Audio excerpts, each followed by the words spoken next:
So thank you, everybody. It's top of the hour. It's about 2 p.m. Thank you for coming. I want to welcome my two guests. They are my friends as well, Ash Rajendra and Kasim Virji. This is an interesting panel, and we'll get to know them in a lot more in-depth discussion that is going to ensue in the next hour or so. But before we get into and dive into the deep of things, let me introduce myself. I'm Prashant Kumar. A geek, a technologist. I run a few technology organizations, primarily founder and CEO of TechBlocks and FlexOne, amongst other organizations and startups that I run. I have with me Kasim Virji. He's going to take a minute to introduce himself, and of course Ash. So Kasim, why don't we start with you, and then we'll go to Ash. Sure. Yeah. So my name is Kasim. I'm a consummate technologist and entrepreneur. In a quick nutshell, my life's involved technology and has been consumed by being fascinated with technology. So since really my early childhood, having left Canada to go to Africa in around actually 1992, I saw the birth of the commercial internet from that side of the world, and then got involved with bringing it to this side of the world when I came back to Canada for university. Since then, have done all sorts of entrepreneurial ventures that I've launched, startups, if you will, in all sorts of media, technology, and communications. And in the last few years, have settled in to physical space with a company called Startwell that I founded in 2017. I'm sitting in our Studio A on King Street West in downtown Toronto. And Startwell is essentially a tech-enabled physical space platform for entrepreneurs and innovative teams to do awesome work every day. So we're kind of at the merger of like media studio and tech accelerator, incubator, co-working space. So that's a quick summary on my long, short life. Thank you, Kasim. Ash, why don't you go next? Hey, my name's Ash. Not so much a serial entrepreneur, but I hang around with a ton of entrepreneurs helping to enable their businesses. So career CIO, I've worked a couple different industries, both large and small, retail, energy, globally. Prior to that, pharmaceuticals, life sciences. And currently, I hang around in the cannabis space.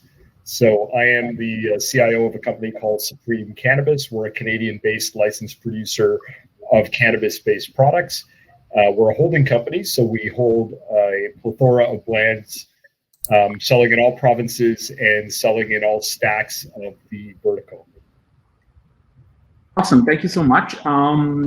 So let's kickstart the session. I have two contrasting technology figures. So one who is focused all on startups and disruptions and starting new organizations or companies, technology companies, and focuses on that primarily in his career. And I have Ash, who is primarily in his professional career focused on corporations and in vast majority of his career in large organizations. So it is going to be an interesting point of view that I would be interested in talking to you guys. This is for everybody who has tuned in, this is a series we have started. It's called Future of Work. And everybody has a different idea of what future of work is, although there are some basic, similar, common themes that we can all talk about.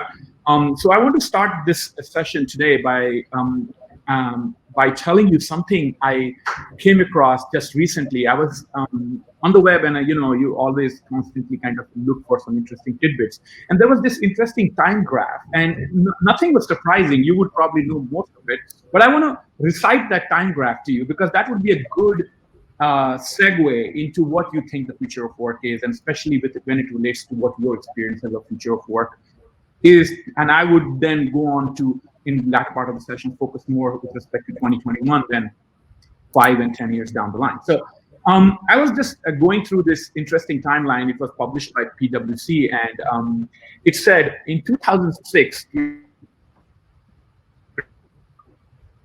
2007, launches a phone. In 2008, we went through the big financial meltdown and Lehman Brothers filed bankruptcy. In 2009, urban dwellers become the majority of the global population for the first time. In 2011, global population passed the 7 billion. In 2013, number of mobile devices and connections surpasses the total number of people on the planet. In 2016, $10 tablet computers are available in the market. In 2017, assembly workers in the factory in Hanoi, in Vietnam, start wearing sensors to gauge concentration and work rates and their moods and so on and so forth. In 2019, doctor in China carries out a remote surgery on a patient in Ghana. In 2020, we have had rioting that sweeps across university campuses as students lose patience with the lack of job opportunities. In 2021, licenses are granted to driverless cars. In 2022, we are expecting the world's first automated robot-served hotel to open. Why I said all these things is because all these things are asymptomatic of what future of work is or what we're transforming ourselves and as a society and as a corporate culture into. And I want to ask you, especially after having gone through 2020, have you noticed a fundamental shift or acceleration in the shift of business models or organizations or people and entrepreneurs that you have been associated with?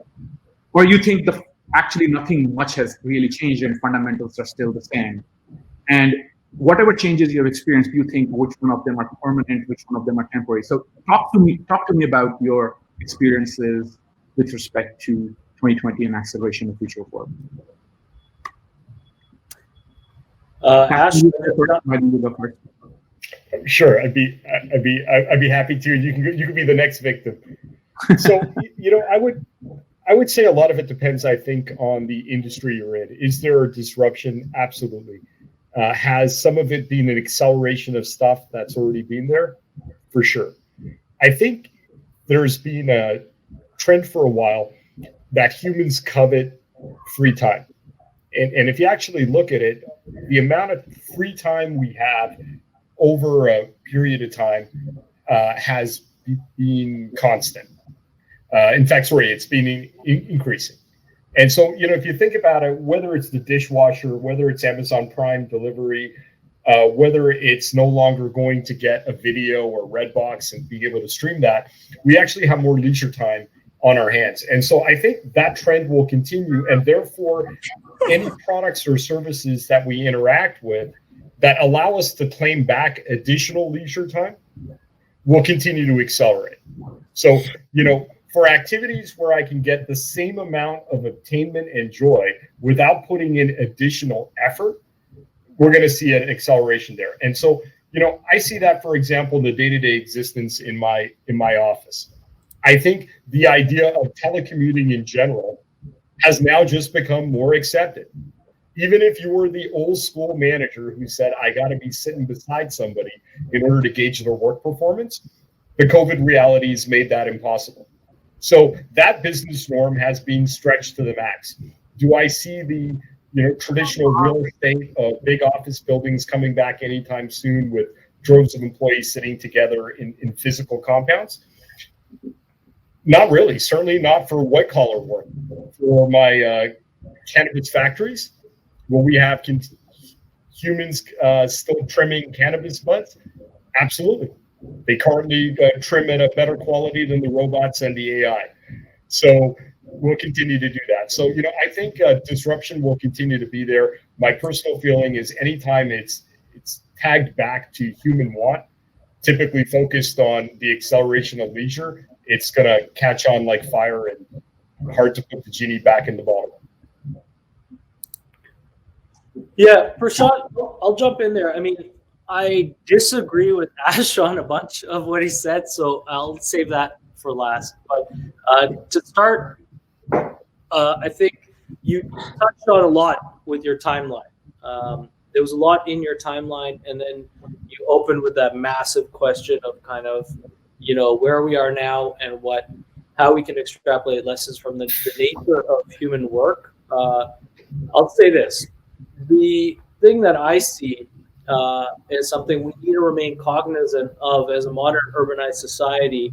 One of the things in your timeline, I think, was about that, is that, especially sitting here in Canada, right? We're in Toronto, where what, like, I don't know, a bulk of, let's call it, I know the rest of any Canadians around the country watching this won't be too happy about me saying this, but, like, you know, the bulk of Canadians live in just a few cities, and the biggest one is Toronto.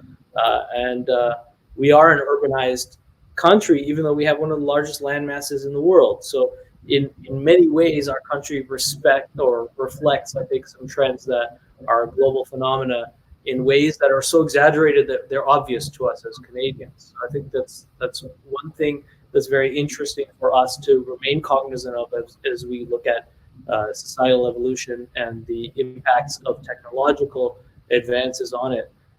So with that framing, I'll say I think a lot of that timeline, and even what Ash said, is a result of this post-industrialized world perspective on mechanization. It's not, you know, for me and where I sit and where we work here at Startwell, the point isn't about freeing up time to then be able to kind of do the things that give us joy.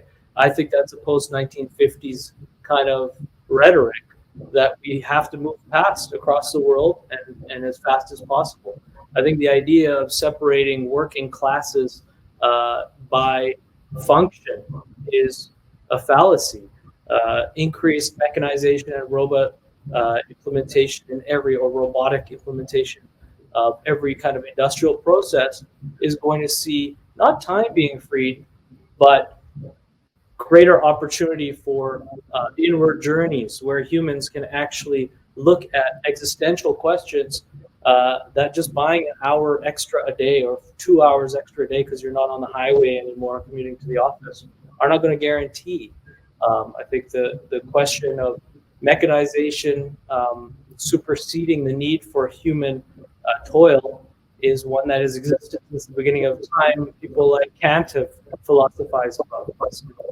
So it's not a new phenomenon to see such advances in technology in the last couple decades giving people the token of freedom.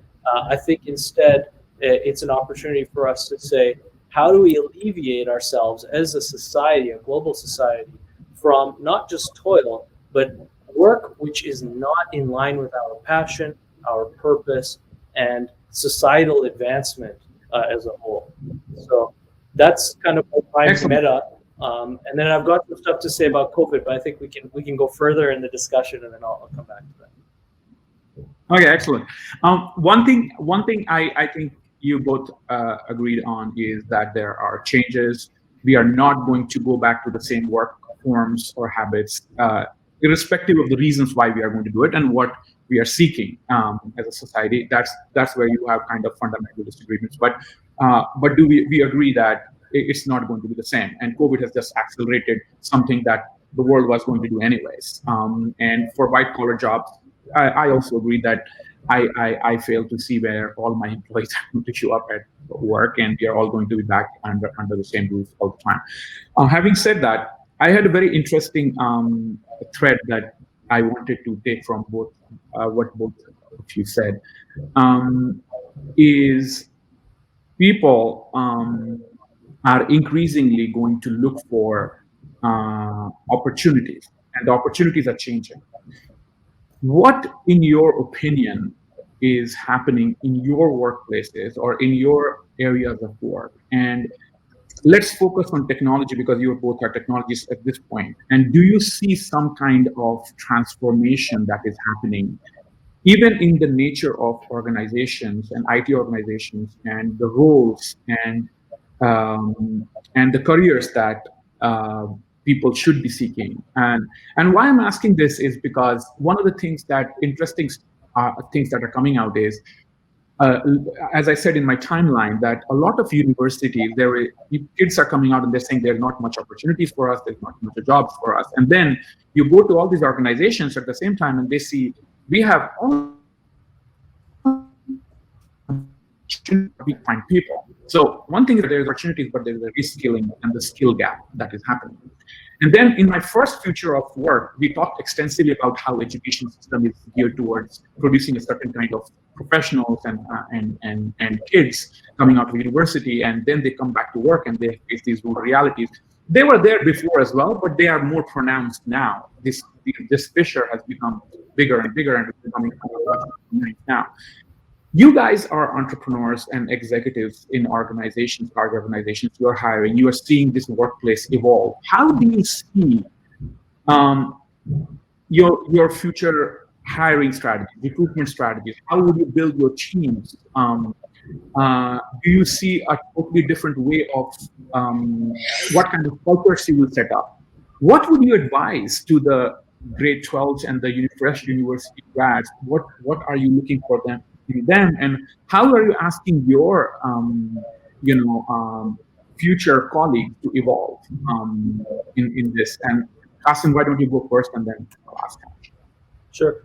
Yeah, it's an interesting problem. The problem of our rapid adoption in the last year, right, and through 2020 of remote work as a kind of I wouldn't even say as a particular it's not a new format or a new methodology. It's instead a kind of a skirting of the issue. I think a lot of large enterprises using this year as an excuse to shed OpEx, to excuse themselves, shift. Really, it's that game where you take those balls and you take the cup and you're moving it around. And you say, okay, where is it? A lot of large organizations are doing that with lagging quarterly reports if they're publicly traded right now, to try and not have the market freak out the fact that they're broke or growth inefficient and always have been financially and have had to make the redundancies that have.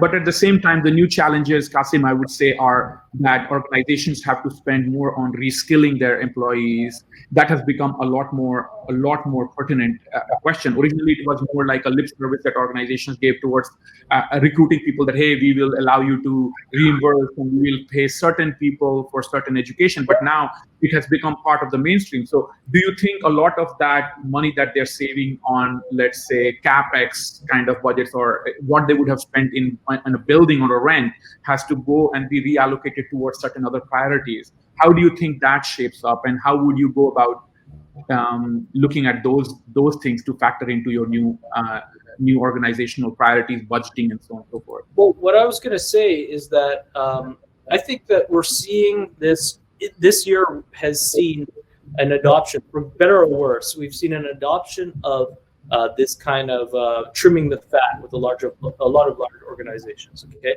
so that typically has meant rounds of layoffs, and particularly smart organizations are saying who on our team is not able to add value to our operation, and are hopefully looking forward into the future to say everyone on the team needs to be able to contribute to our common goals and work together. So I think smart organizations are looking at foresight practices to plan their relevance in the marketplace and align themselves with the human resources that will enable that, and that will necessarily involve a kind of a culling, and at the same time, you mentioned education and knowledge. I think this is a big issue, is this idea of kind of how do organizations retain knowledge and advance their ability to gain knowledge while retaining it to not just train people, but enable them to innovate within the platform that is the organization.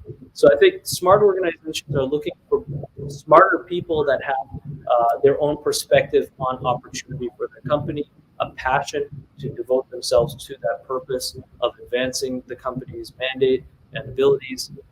And then there should be a kind of a feedback loop, and I hope organizations are learning that this year and in the years following, that competitiveness in the marketplace, no matter what your marketplace is something entirely new, because the market is constantly evolving and fluid right now. So this idea of future-proofing an organization by looking past these simple means of hiring and retaining staff will guarantee people lifelines or companies lifelines through the next decade. So I think, Prashant, as usual, you asked a pretty complicated, multi-dimensional question. So I'll try to piece it up a little bit here. I think the first bit was kind of, what advice would you give to younger folks out there as they're developing out their careers, etc. I think the idea of the axioms that I grew up with, which you're probably not going to have a job for life, will increasingly translate to you're probably not going to have a static skill set for life. And so, what I certainly see a trend towards, at least in the industry I'm in, where the majority of my workforce is millennial. I'm 20 years older than the average IT employee or the average employee I support, right? Growth vertical, all that kind of fun stuff. I find that demographic is highly adjusted to doing many, many things. And it's probably, interestingly enough, the most entrepreneurial demographic I've worked with. And it might have been a question of either saying, hey, I want to sit in the boss's chair right away, and therefore I'm going to be focused on myself. I'm going to be focused on starting a small business. I'm going to be focused on being an advertising agency of one, as an example, or versus work for the big thing. So I would encourage people to continue moving in that direction, because I think at the pace of change, the traditional large organization hiring, the organizations aren't going to be able to define the patterns or the skill sets fast enough. So if you ask me what are the skill sets I'm interested in 20 years from now, I don't know what my markets look like 20 years from now. Can I guarantee you I'll probably be a week late and $1 short? Probably, right? So I think we're going to continue to see action in that area.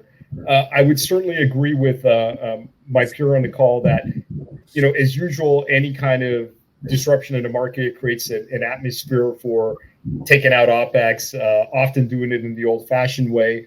And I think, things like office buildings, socialization spaces, at some point, the idea was that by coexisting in common, physically connected areas, we would accelerate our ideation, right? We certainly saw an acceleration of that. Not minimalist office spaces at all, right? There's nothing minimalist about pool tables and foosball tables and, cool fridges. That's not minimalist. So that's spent. And I think what's interesting there is humans gravitated towards that for a very, very long period of time. When the vaccines come online, will they all gravitate away from that? Will all the things that forced us into urbanization, whether it was going to the Starbucks or wanting to have the neighborhood around us or going to the cafe, Malcolm Gladwell's Bohemian Society, if you will, or Bohemian Index, will any of that change in the post-vaccine world? I find it, a very interesting question. I think some stuff will. I think a lot of the traditional desires to work together will still be there. Will employers, particularly large ones, see, Shopify or Google or big tech guys kind of giving their people relatively flexible work lives? Well, they see it as an opportunity to match that culture, but really on the back end, just see it as a reduction in OpEx. That's all very possible. Yeah, it's funny you guys said that. I was looking at Canada's Future of Work report about a week and a half ago, and they have some interesting statistics. So touching based on my timeline and what you guys have been saying, very interesting is happening. And I firmly believe in this too, that gig economy is there to stay, and it's only going to intensify. And I do not say it with, this is something new. Gig economy has been there. It's just not been mainstream. It's just becoming mainstream. And there was an important statistics that the numbers, I don't quote me on the numbers, so something like people under 34 today have worked in four different verticals. About 56% of them have worked in 4 different verticals, at least, who are below 34. And people over 65 have, in their entire life, vast majority, I'm like 65 or 70%, have never worked more than three jobs in their lives. Very interesting, number one. Number two, we talk about this talent ability happening and so on and so forth, because the entire globe has interesting place. There's another statistics which shows that old people are becoming more and more, especially post-retirement age, are becoming more and more contributor and competitive in this gig economy. So what are they doing is they are taking jobs, and because this gig economy allows them a more flexibility and freedom, so they are able to take up jobs that they, Kasim, as you were saying, that I love my passion. I might be older, but I might be able to do certain things aligned with my passion, and they're competing with younger folks in those. Number three, very, very interesting, contradicting statistics that are there, which is kind of causing amazing effects in the economy. And what I see is that the workplace is going to be an interesting mix of not only people and technology, which, everybody talks about AI and all those things and automation and so on and so forth, which will take away the lower echelon of jobs, and we'll keep moving higher in the abstraction layers of kind of jobs that will be done. But it will also be that people will be from different regions, because globe is going to just shrink. Like I always say, opportunities decide where you go. So there's a very interesting, in the first one I talked about, World Economic Forum has 8 possible alternative worlds that you will see, and it is highly dependent on cultures, governments, because another thing that COVID specifically has shown us that if this is the world we are going towards, and you were talking about, hey, we need to have variety of skill sets. So, for example, as an IT executive, you are going and you're building a platform, or you need an AI guy, you need a data guy, you need a cloud infrastructure guy, you need XYZ, analytics guy. You have, but you do not have budget for that. But you need 20% or 40% of each, right? But you do not have an opportunity to pay them full time for each job. So what do? Comes back to the same point. Though increasingly the workforce is going to be much more gig economy, because highly specialized people, and every person will be doing what they love most for multiple organizations. So my question to you becomes, if this is the world we are going towards, and you might disagree with me, I'm hearing to that. And I'll start with Ash first. Ash, you have hired a certain way. You have worked for a certain kind of large enterprises, and you've been CIO there, and you've seen your organizational structure and the company structure, right? Your IT structure. What are the top 3 or 5 skill sets or roles that you would hire for first? Or would you give biggest importance? And how would you structure your technology team going forward, given where the world is going and where the organizations are going? Yeah, that's a great question, right? And I think I'll answer that through the lens of somebody who doesn't develop software. I mean, I could, but I'm focused on, again, enabling, let's say, the enterprise I'm focused on assisting. And so if I look at it through that lens, the skill sets are actually pretty different. So, sorry, interrupting you there, but when you answer that question, keep that in mind, that if software is eating the world, and the vast majority of organizations, the core software has become hardware and software, technology has become a critical driving factor. No matter where you go in corporate world, that will be a core component of differentiator or revenue driver or whatever. Yeah. So, I mean, this is my view of sort of the application of, let's call it, technology to any business. What is it doing fundamentally? What is it that the technology does? It enables a business process. It's pretty well that simple. It exists to move something from A to B. You want to make it very, very trivial. It's a click that instantiates something. It's a process that exists. So we have an organization that's doing a series of things. It does either processes at a capability of X, and at some points it wants to either shift those to Y, or in exciting times it wants to create a totally new process that's disruptive, whether that's one-click shopping or easy returns or a new product or service to the market, intelligent thermostat versus non-intelligent thermostat. The lens I like to look at technology through is, what is it we're trying to solve for? And if we can get a clear definition of the value equation associated with what we're trying to solve for, then the technology building blocks tend not to be the hard part. There's a plethora of people out there that can help me solve around, I'm not big enough to host an enterprise architect.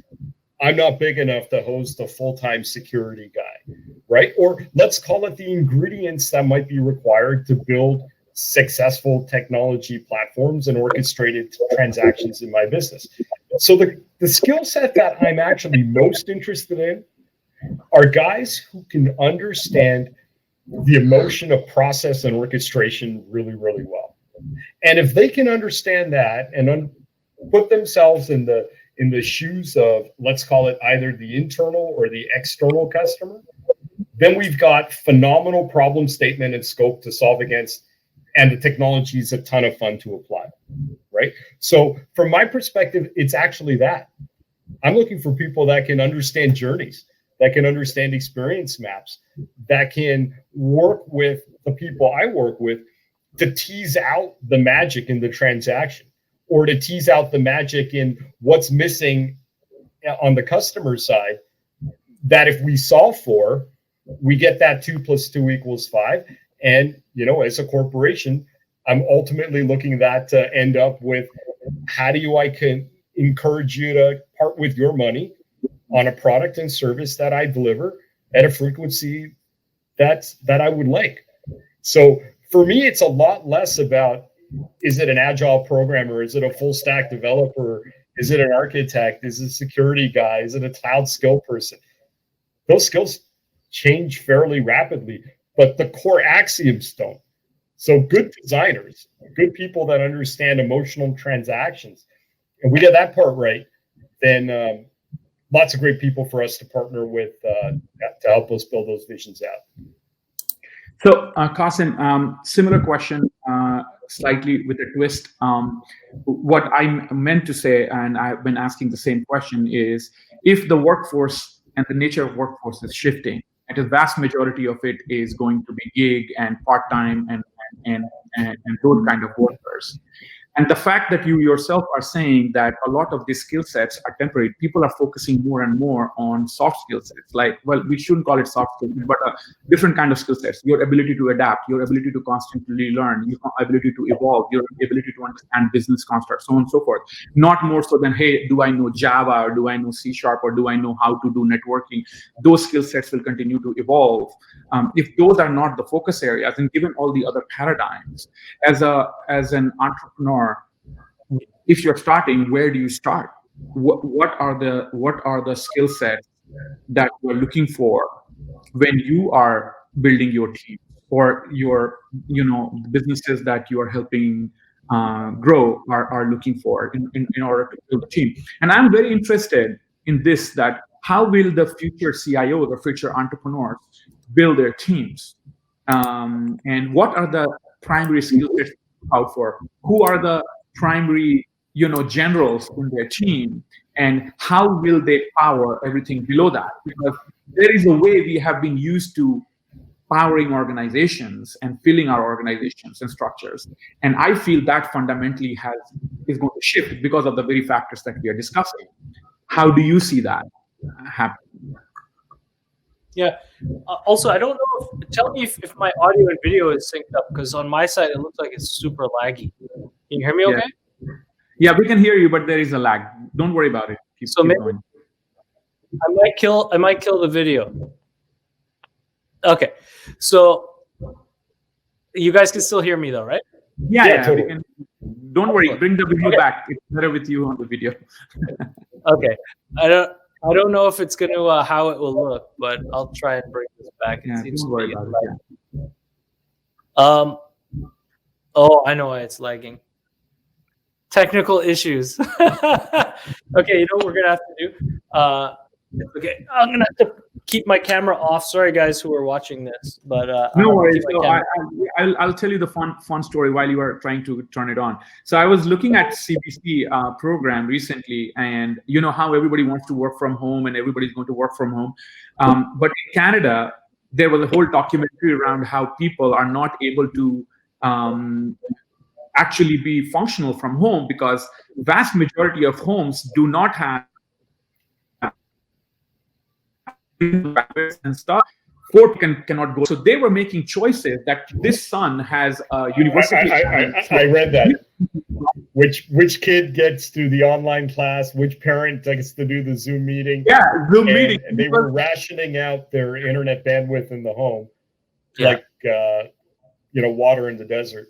Yeah, it is funny. So and I'm a huge fan of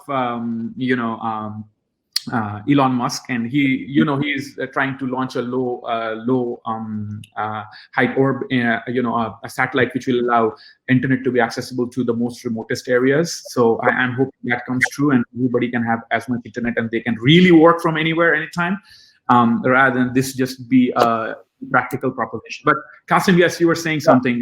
Go ahead. So I'm back in low res. My answer is something that kind of, I think, mirrors what you guys were saying. Is when I'm hiring anyone in any capacity, and I've always had this opinion as an entrepreneur and as a CEO, as a generalist type of person, a Renaissance man, I always look for the same type of person, right? So I'm always looking for people that have a hybrid approach to whatever their functional alignment is. So if they're like, I'm really good at this, I want to do this 60, 70, 80% of my time. Also, I don't hire anyone ever who only wants to do one thing 100% or 90% or really up like to 80% of the time. Because also I'm not, a bank. I'm not hiring quants.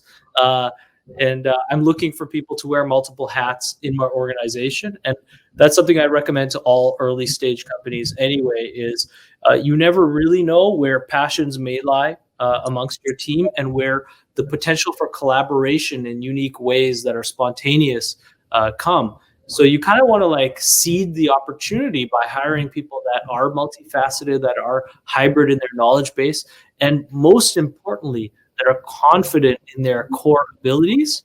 And the best thing ever are people who are confident in their ability to learn, and who are excited by learning and applying new knowledge to whatever they do at work. So to that end, I mean, in technology, I would say systems integration has been something that's been a kind of a boring phrase, but it's, I think, one of the most important things ever is people to be able to look at the panopticon of technical solutions, because we're living in a Zapier reality. Everything's API based and everything's software driven. It's not so much about hardware and on-prem anymore. It's really just about, as you were mentioning, Prashant, earlier, it's stuff to do with cloud and to do with APIs and integrating all these different things. And then there's like a little curveball I'll throw in there, because I'll throw it back to you to bring up in whatever way you want. But it's really codeless code. I'm just going to leave that there. Codeless code. Yeah. Codeless, is been huge, and there are different levels of abstractions of codeless, and people being able to drag and drop as long as the stuff, and be able to build, prototypes and bring their ideas to life is becoming huge, and that is going to change. I always say, technology has disrupted others, but it has disrupted itself the most, because we are in the eye of the storm. People don't realize that we are the eye of the storm, so we get disrupted more than anybody else. It's like the front line in the Avengers war. You see everything firsthand, right at there. Very important thing that I was looking at, and a lot of organizations that I talk about, they're struggling with the constant change and the rate of the change and the disruption. And I hear a lot of organizations going through transformation. So what do you consider disruption and transformation the same thing? Are they different? What would you consider most of the businesses you are working with and the executives, the business owners, executives mindset more to be? They want to be disruptors, or they feel that they are transforming? And how would you differentiate between them? And how is that impacting your roles within the organizations? Starting with Kasim first. Yeah, I'll say this. It's a great question, because I think up until 2020, it was a very valid question that solicited kind of people's need to command their imagination about who they were and what they do. But now the reality on the ground looks like disruption is the status quo, in the sense that we don't know in any industry where our true market lies. I mean, unless you're in Vice. Like if you're in Vice, then it's just about access to customer. If you sell, weed or booze, then I think there's less question about the applicability of your product and about that. But if you're in services of any kind, right from and remember, I interview people for my show, A New Normal, and a few other different shows that we produce here at Startwell, and I've been particularly focused on the hospitality industry. That's hoteliers, people who run restaurants, bars, kind of services that require face-to-face interaction. That whole industry has been decimated in Canada and globally this year by the reaction to the pandemic, politically and otherwise. And I think it's something really interesting to meditate on from that industry is what happens when the justification for your service in a marketplace completely goes away.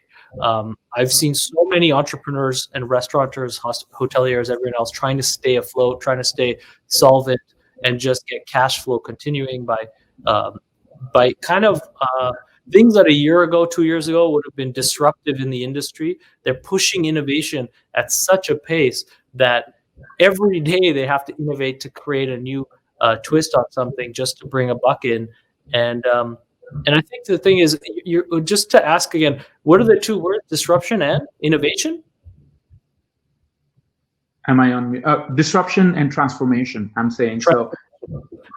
So I think this is the thing, is that like once you're in this state of flux and you're continually innovating on your model, then the two words kind of like fall by the wayside, because we've seen the disruption happen this year across sector at such a global magnitude that I think transformation is something that is a constant.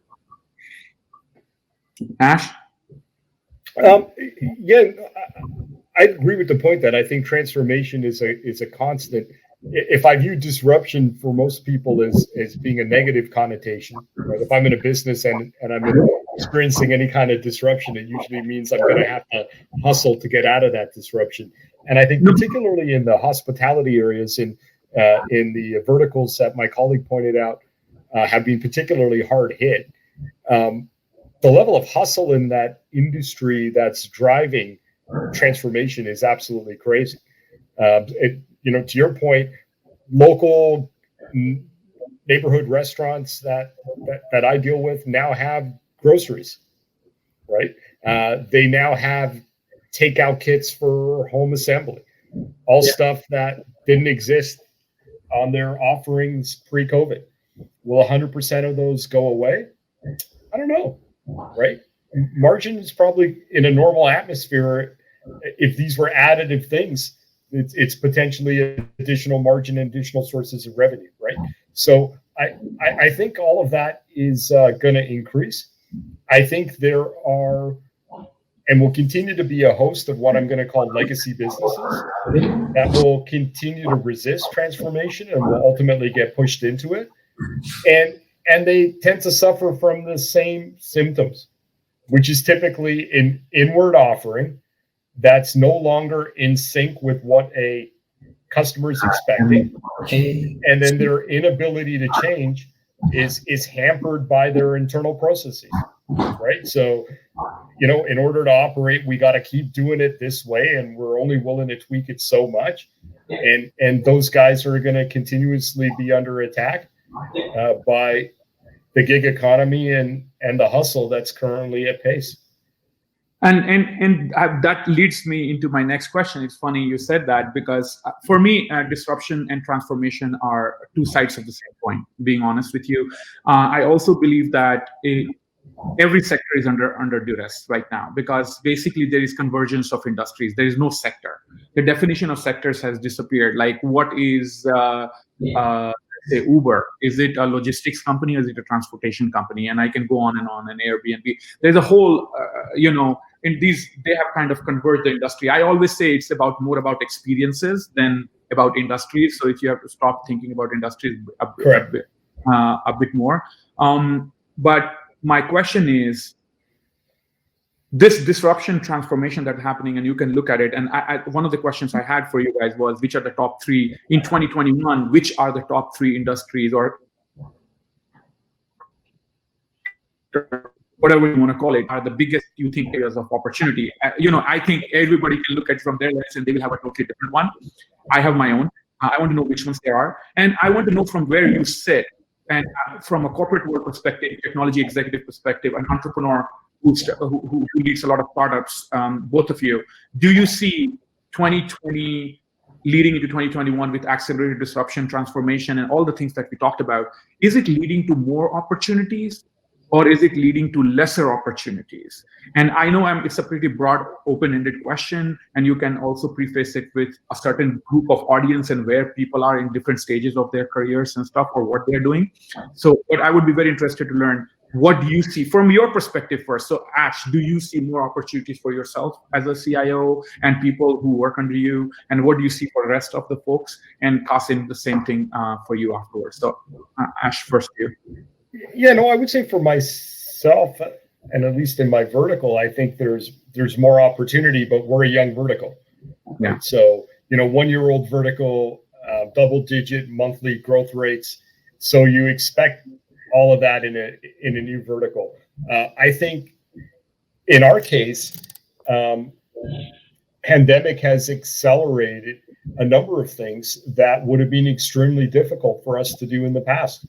Health Canada will now support a virtual audit of a facility. Yes. They didn't do that 6 months ago. That completely changes the pace of licensing in this industry. The province is currently lighting up 10 to 20 new stores, every couple weeks. So that's completely changing the supply chain in the industry. In terms of, let's say, delivery of our core product. In the area of Toronto I live in, there are 3 stores that for a sub $50 order will completely legally above the board give me same day delivery of a cannabis product. I can't do that without a service charge for a Diet Coke and a beer, right? So, that's going to completely change the way we interact with our customers, the way we can support them. And if you look at each one of those scenarios, there's a digital transaction behind there, right? And powering all of that. But to your point, Prashant, there's an experience transaction. And in fact, I'll show this to you guys. I got it on my desk, but this was my last order from the Friendly Stranger Cannabis Store delivered to my house, right? There's the digital part of this transaction. That's all through a portal. It's all being queued to my house for delivery. It's diverting a driver. And here's the emotional part of the transaction, right? I got a Sativa Diva has told me to have a nice day, right? So to me, we're going to continue to see that stuff. That offering wasn't allowed in the market 2 weeks ago. There's a process and service that was turned on in a market in 2 weeks. Yeah. Transformation is definitely something or this pace at which people will need to embrace change and innovate is not going away. And certainly I think the effects of the reaction to the pandemic globally are going to be felt for a good decade to come. I think one thing about opportunity that we must make note of in this discussion is, a third of Canada's workforce or more is unemployed. Okay, and that it still hasn't sunk in to me. When we say that what's the effect of the pandemic, and we look at who are the people that need jobs, the answer doesn't simply come from people in school, about to be in school, and recent graduates anymore. It's now everybody. And if we look at how many people pre-pandemic were employed by small to medium-sized businesses that have been in industries like hospitality across this country, we're looking at like SMBs across Canada employ 70% of the workforce. Okay, and a third of that is gone. That's not necessarily coming back anytime soon. It takes a lot of effort, and it takes, as you all know, up to 5 years to build a new venture and have it be financially sustainable. So there's two sides of this coin for me. One is the ardor involved in being an entrepreneur, and is kind of counterbalanced with the sense of opportunity as an entrepreneur. So in a time like this, very few people actually see the opportunity they can act on in the detriment that is everywhere in the economy. But those people will find opportunity. For the people that are dissuaded by pursuing their own paths in business because of the seeming scariness out there right now, then there will be less opportunity because there aren't jobs for those people in the SMBs. At the same time, we touched on the thing that this posit that large scale enterprise is going to be scaling back on HR and cutting OpEx. I perceive through 2021 a number of layoff periods that will come, hard money that's coming around the corner after Christmas, and market failures that will happen as new IPOs don't prove. I mean, already you're seeing, we mentioned a couple companies, Uber, Airbnb, whoever, all these big guys. And this is a really interesting thing for me. This is the other side of the coin, is we've seen this in the innovation sector, if it's a sector at all, in Canada, where you have these massive companies that are, I'm a contrarian by saying this. I call it out, and I say that venture capital, not across the board, but a lot of it is just pump and dump. It's total bullshit in the sense that it's a pyramid scheme where people get in early as angel investors, put your seed money or whatever into a company, and then you try and get out 3 rounds in when that company's blown up and about to go public. And when it goes public, who's holding the bag? It's people. Investors.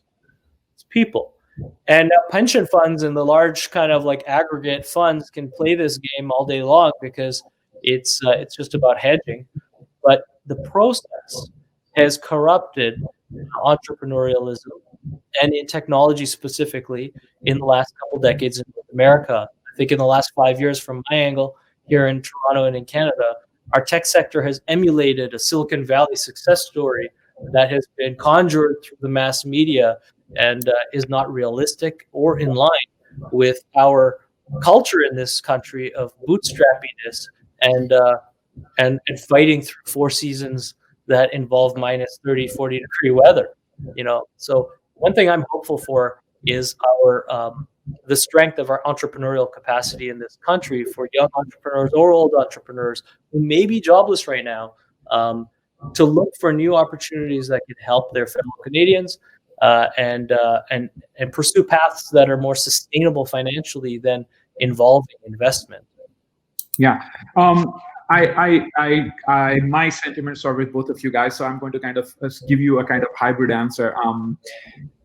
I came to this country in 1999, and I started from the scratch with nothing. And the most natural way of progressing as an entrepreneur, the one thing I will definitely say is opportunities, whether they are increasing or dwindling, it depends on your attitude.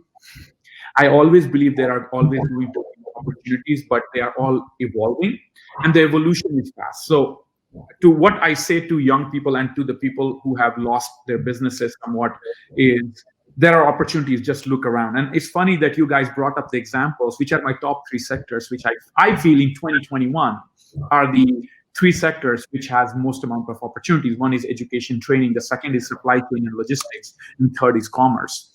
Actually, commerce has a lot more logistics, a lot more opportunities. Now, another thing I will say, while glass is half full, glass is half empty kind of thing, yes, people have lost in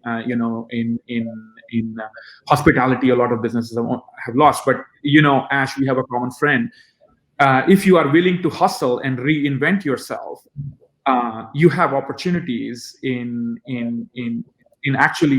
with a very short amount of capital infusion to actually no capital infusion, using technology to reinvent yourself and create a completely new business, as long as you are willing to do that and not hang on to the losses and to what is falling down, what is being down. I think totally cool point. And I think one of the gaps that we might see emerging is, let's call it, prior to recent times, right?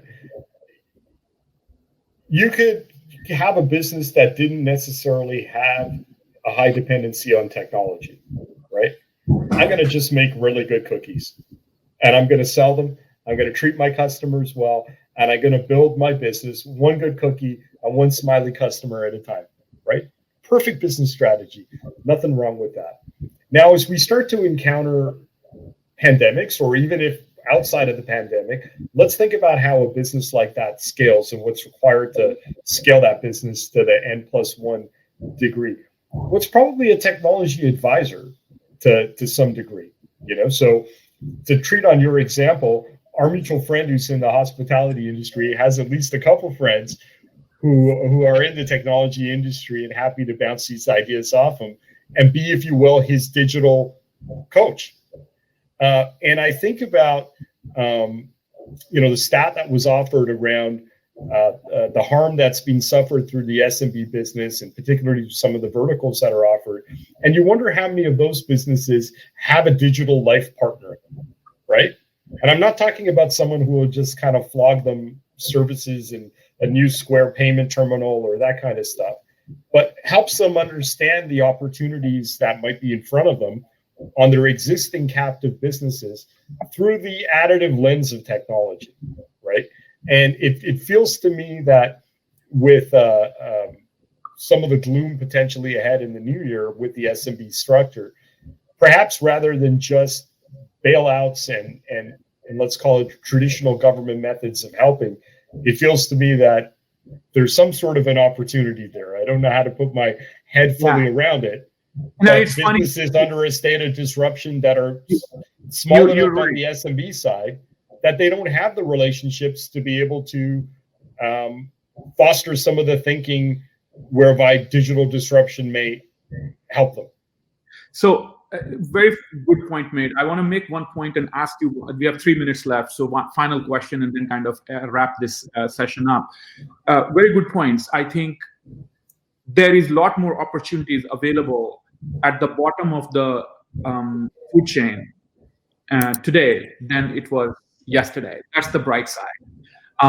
Have a lot of things disappeared, but a lot of opportunities have appeared. You have to have that kind of attitude. So my answer to that question that I asked was, depends on your attitude. Are you willing to transform, change yourself and have a completely new outlook to what is going on around you, and you will find opportunities in areas, number one. Number two, as you said, Ash, hey, technologists, small individuals who can act like entrepreneurs, technology guys can partner with these businesses and actually can create digital businesses today more than ever in the past, like you talked about our mutual friend and examples. There are opportunities there a lot.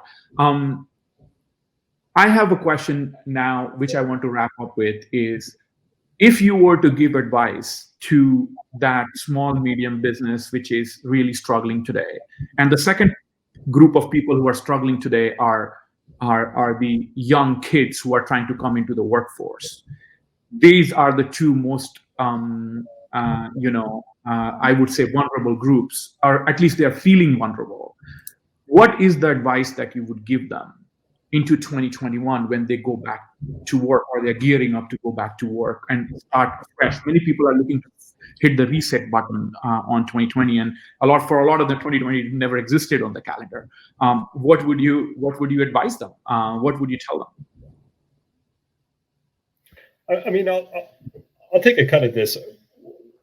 As a guy who prefers to see the glass more half full than half empty, or perhaps overflowing when it's empty at times, I would say this, at least from what I can tell, looking back on human history, when we've had large shifting events that have required social isolation, either forced or unforced, at some point we've resumed socializing. And while the venue of the Colosseum may have changed, the idea of doing things together, the idea of conducting commerce, the idea of breaking bread with one's friend, I think it's all going to come back. I don't see a single macroscopic trend out there, perhaps with the exception of captive office real estate, where we said, hey, Joey and Susie got to go in and sit beside each other because we don't trust them to do it on a virtual whiteboard or whatever. outside of that trend, we're going to keep eating. We're going to keep shopping. We're going to travel. You and I talk about where we're going to go the minute we can get a vaccine, right? Those are the conversations I hear around me, right? And again, not to belittle the other conversations, which are, is my business going to be here next year across that SMB sector? So again, economic disruption definitely as a side effect of all of this happening. But I would say in the long term, I think the consumption trends that we saw, with the exception of downtown real estate for commercial purposes, will resume post-vaccine. I wouldn't worry about that, because with the amount of immigration quotas that Trudeau has for Canada, I guarantee you that they're going to become condos, and they're going to end up making more money than they were originally making with commercial space. Well, and if they're anything like my relatives in Asia, they're already traveling to Dubai and eating out. Yeah. So yeah, Qasim, you go next, and then I'll.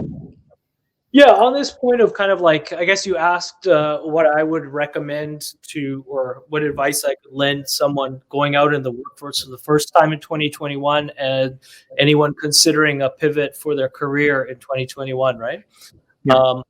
I think for new employees or people that are under and unemployed, I'll say that there are great opportunities for applying yourself. In fact, greater opportunities for applying yourself, your passion, your knowledge, your value learning than ever before in human society that we know on record. If there is any way to sidestep the question of how you earn your income to be able to focus on doing what you're so passionate about and what you are aligned with as a person, then do that. That's my recommendation to people. It's like, go for it, ignore the money side, and figure out the money side once you're so captivated on something that you're doing that you need it to make money, because you'll figure that out. That's an afterthought.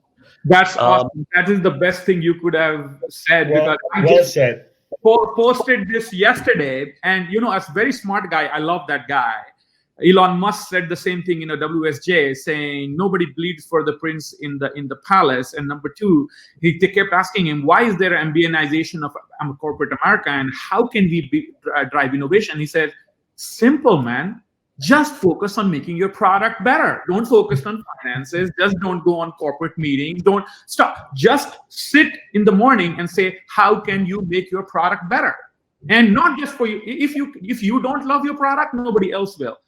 I will end this session by saying the same thing to people. Focus on yourself, and how can you make yourself better and relevant? And would you hire yourself if you were a business owner?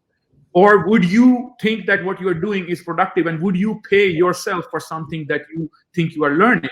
If your answer to those questions are yes, and if you're everyday morning thinking that how can I make what I do better, or make myself a better version of myself, or do a better job, that answers the question, because you are constantly thinking and disrupting your own growth curve and learning curve for the better, So thank you, guys. Ash, thank you so much for joining. Qasim, it was a pleasure. Qasim, great meeting you. I hope to see you guys again with this. Everybody who else has watched, thank you so much again for joining us, and hope to see you guys again in the next episode of Future of Work. Take care, guys. Take care. Before we sign off, sorry. While we're still on, in case, just as a shout out, I don't know if anyone wants to go down the line on this. If anyone wants to learn more about what I do, where I'm sitting, just go to startwell.co, and that's my company. And you can find out more about our media services and what we do. We talked about the collapse of commercial real estate. That's something we didn't even talk about from my vantage space, but I'm sitting in the middle of it. And then Ash, Supreme, do you want to send them a link or tell them where they can find out more? Yeah, absolutely. You can. Thanks for the plug. Supreme.ca. Our core brands are 7 Acres, Blisco, and Highway. Happy to tell you more about our products anytime. Perfect. Thank you, guys. Cheers. See you guys. Take care. Bye-bye.